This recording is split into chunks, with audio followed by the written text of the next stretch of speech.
আসসালামু আলাইকুম প্রিয় দর্শক, এই মাসের 12 তারিখে মানে আর এক সপ্তাহের একটু বেশি 12 তারিখে আমাদের জাতীয় সংসদের অধিবেশন বসছে। মানে নির্বাচনের পর বিএনপি যে নির্বাচনে নিরঙ্কুশ সংখ্যাগরিষ্ঠতা লাভ করেছে, সেই নির্বাচনের পর জাতীয় সংসদের প্রথম অধিবেশন বসবে 12 তারিখে এবং সেদিনই অনেক কিছু হবে। সেদিন স্পিকার নির্বাচিত হবেন, ডেপুটি স্পিকার নির্বাচিত হবেন এবং সেদিন প্রেসিডেন্ট প্রথমে একটা ভাষণ দেবেন এবং এই প্রেসিডেন্টের এই ভাষণ দেওয়াটা কিন্তু একটা ওনার সাংবিধানিক দায়িত্ব। আপনি যদি আমাদের যে সংবিধান এখনও আছে এবং সেই সংবিধানের আলোকেই কিন্তু সব কিছু হচ্ছে এবং সেই সংবিধানের 73-এর 2 যে অনুচ্ছেদ আছে সেখানে বলা হয়েছে সংসদ সদস্যদের প্রত্যেক সাধারণ নির্বাচনের পর প্রথম অধিবেশনের সূচনায় এবং প্রত্যেক বৎসর প্রথম অধিবেশনের সূচনায় রাষ্ট্রপতি সংসদে ভাষণ দান করিবেন। এগুলো নিয়ম, একদম সংবিধানে বলা হয়েছে, এর বাইরে আপনি যেতে পারবেন না। তো 12 তারিখে যে অধিবেশনটা বসবে সেই অধিবেশনের শুরুতে প্রেসিডেন্ট একটা ভাষণ দেবেন। এই প্রেসিডেন্টের ভাষণ নিয়ে নানা ধরনের আপত্তি উঠছে। এরই মধ্যে এনসিপির পক্ষ থেকে আনুষ্ঠানিকভাবে বলা হয়েছে যে এই প্রেসিডেন্টের ভাষণ তারা চায় না।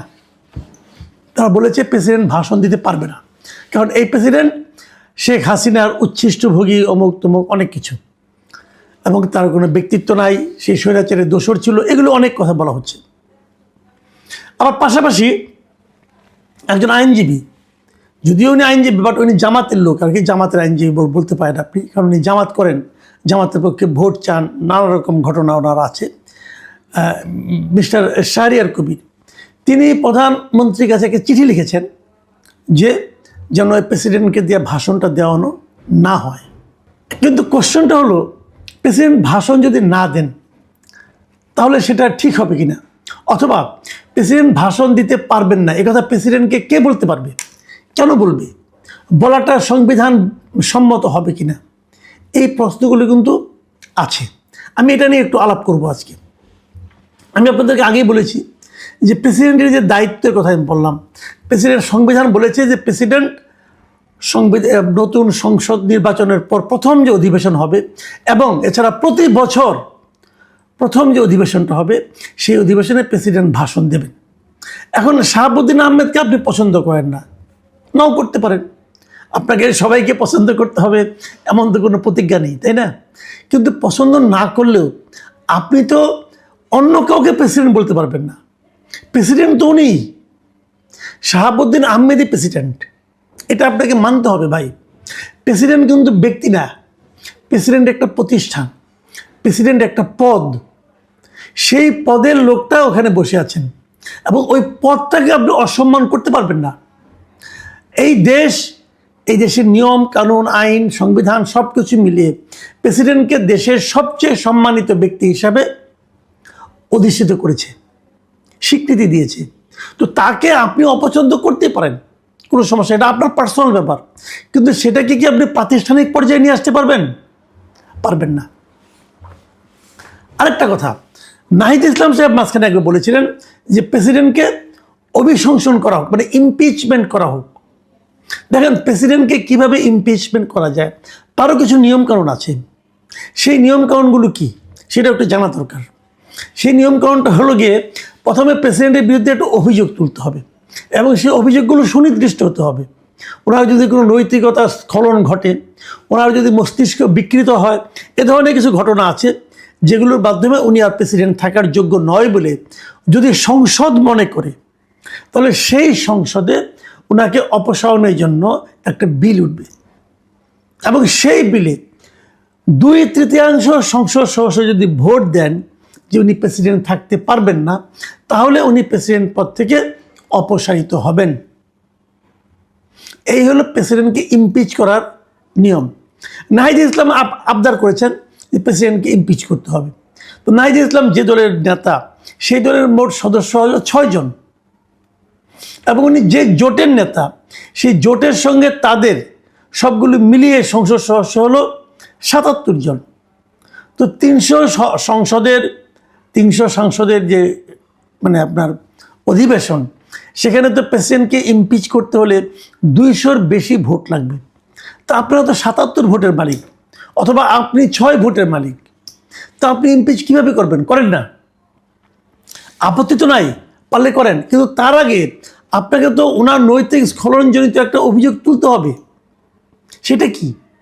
বিষয়টা হলো যে গত ২০২৪-এর ৫ই আগস্টে যখন হাসিনা সরকারের পতন হলো, পতন হওয়ার পর থেকে দেশ চলেছে ইচ্ছা স্বাধীন মতো। যিনি ক্ষমতাধর উনি যা ইচ্ছা করেছেন তাই হয়েছে। সেটা সংবিধানে আছে কি নাই সেটার কোনো তোয়াক্কা হয় নাই। কেউ বলতে পারবে না এটা সংবিধানে আছে কি না, এই প্রশ্ন কেউ করছে। এই প্রশ্নগুলি কেউ উচ্চারণ করলেও সেগুলি কোনো গুরুত্ব পেত না। ইউনূস সাহেব যা মনে করতেন তাই হতো। ইউনূস সাহেবের সঙ্গে যারা ক্যাবিনেটে ছিলেন তারা যা মনে করতেন তাই হতো। সংবিধান মানলেন না, মানলাম না, কোনো সমস্যা নাই। এই নাহিদ ইসলামকে বলতে শুনেছি আমি, সংসদ, উনি একসময় উপদেষ্টা ছিলেন, উনি বলেছেন যে উনি বঙ্গবন্ধুকে জাতির পিতা মানেন না। যখন উনি কথাটা বলছেন তখনও পর্যন্ত কিন্তু সংবিধানে লেখা ছিল যে বঙ্গবন্ধু জাতির পিতা। যে সংবিধানকে মেনে আপনি শপথ নিয়েছেন, যে সংবিধানকে সমুন্নত রাখার প্রতিজ্ঞা করে আপনি শপথ নিয়েছেন, সেই সংবিধানে বলা হয়েছে যে বঙ্গবন্ধু শেখ মুজিবুর রহমান হলো আমাদের জাতির পিতা। আর উনি সেই ক্যাবিনেটের উপদেষ্টা বলেন উনি সংবিধান জাতির পিতা মানেন না বলেছেন। তার মানে ওনাদের কাছে সংবিধানের কোনো মূল্য ছিল না। সেই সরকার চলে গেছে, ওনাদের সরকার প্রধান ছিল, কে আটকাবে, কে বলবে, কে প্রতিবাদ করবে, কোনো কিছু তো ছিল না। কিন্তু ওনারা ভুলে গেছেন ডক্টর ইউনূস সাহেব এখন আর ক্ষমতায় নাই। এখন যারা ক্ষমতায় আছেন মানে বিএনপি সরকার যা কিছু করছেন সংবিধান মেনেই করছেন। এবং এই সংবিধানে যে যে বিষয়গুলো ওনাদের ভালো লাগে না অথবা নাও লাগতে পারে সেগুলি ওনারা মানছেন, এবং হয়তো সংসদ শুরু হওয়ার পর তাদের অপছন্দের বিষয়গুলো তারা হয়তো সংবিধান থেকে সরিয়ে দেবেন। আপনারাও দেন সেই মানে উদ্যোগে আপনারাও সামিল হন, কোনো আপত্তি তো নাই। কিন্তু যতক্ষণ পর্যন্ত আপনি সরিয়ে দিতে না পারবেন ততক্ষণ পর্যন্ত আপনাকে সংবিধান মানতে হবে।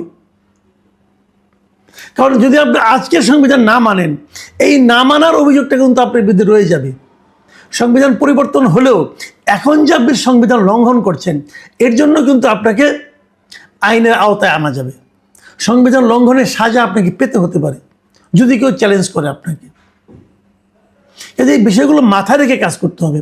আপনারা এখন একটা দল করেছেন, ওই দলের 6 জন এমপি আছে, কাজে আপনাদের কথা বলতে হবে খুব ঠান্ডা মাথায় চিন্তা ভাবনা করি। আপনি সংসদ সদস্য হয়েছেন, কাজে ধরাকে সরাজ্ঞান করার কোনো সুযোগ তো আপনার নাই। আপনি যেগুলো অপছন্দ করেন সংসদে যে সেই অপছন্দের বিষয়গুলো সংবিধান থেকে সরিয়ে দেন, কোনো প্রবলেম তো নাই। কিন্তু সরানোর আগ পর্যন্ত আপনাকে মানতে হবে। এটাই সারা দুনিয়ার নিয়ম। নতুন করে আপনারা 18 মাস নতুন করে তৈরি করেছিলেন, নতুন করে গাইড যেটা পালন করেছিলেন। আপনাদের মনে রাখতে হবে যে 18 মাসের পরে আরও একটা মাস পার হয়ে গেছে। ডক্টর ইউনূসের ক্ষমতাচ্যুতির পরে প্রায় 1 মাস হয়ে যাচ্ছে। এখন আর ওই আগের মতো করে ভাব নিলে চলবে না রে ভাই, এই নিয়ম মানতে হবে। এখন এই যে বিষয়গুলো এগুলি কিভাবে সমাধান হবে দাবি করা হচ্ছে জামাতের পক্ষ থেকে এবং এনসিপির পক্ষ থেকে, যে তাদেরকে ওই সংবিধান সংস্কার পরিষদ যেটা করা হয়েছিল সেই সংবিধান সংস্কার পরিষদে আগে সংবিধান সংস্কার করবে, জুলাই সনদ পাশ করবে, তারপরে তারা সংসদে বসবে। এই যে আবদারটা, এটা বাস্তবে কোনো পাবে না, গুরুত্ব পাবে না। আপনাদের মনে রাখতে হবে বিএনপি কিন্তু তার 212 জন সংসদ সদস্য নিয়ে এবং একজন সংসদ সদস্য স্বতন্ত্র রুমিন ফারহানা, এরা কেউ কিন্তু সংবিধান সংস্কার পরিষদের সদস্য হিসেবে শপথ নেন নাই।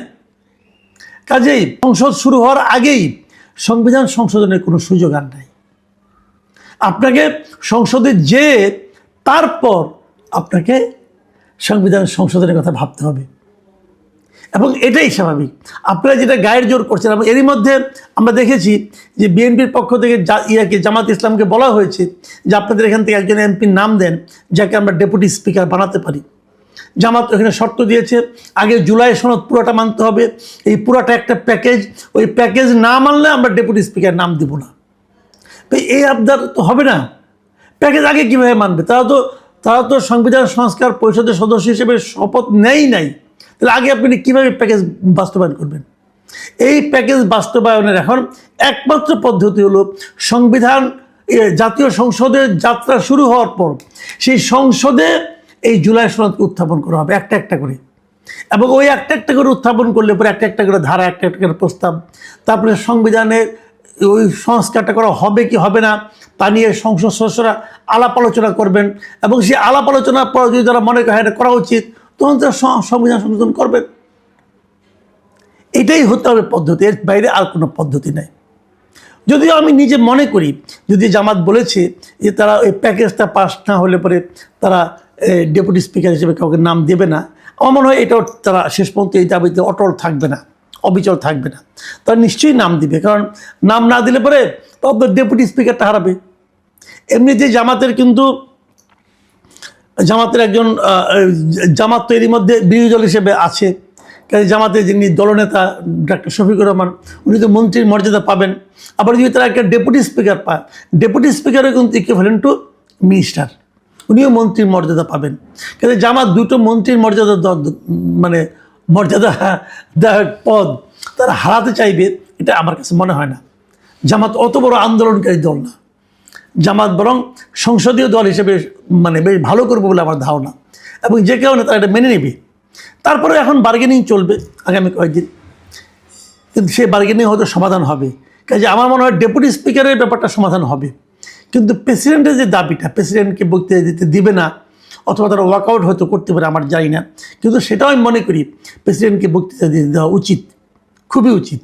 কারণ তা না হলে ওই সংসদের যে সৌন্দর্যটা, সংবিধানের যে সৌন্দর্যটা, এর দুটোই কিন্তু ভুলণ্ঠিত হয়। আমি জানি না এই সমস্যার সমাধান অথবা এই বিরোধের সমাধান কি রাজনৈতিকভাবে হবে নাকি আলোচনার টেবিল হবে, তবে সমাধান হয়ে যাবে বলে আমি আশাবাদী। প্রিয় দর্শক, এই 12 তারিখে সংসদ নিয়ে আরও কিছু কথা আছে, এগুলো আমরা যে জটিলতাগুলো আছে সেগুলো নিয়ে আমরা আলোকপাত করব। আজ এ পর্যন্তই, আল্লাহ হাফেজ।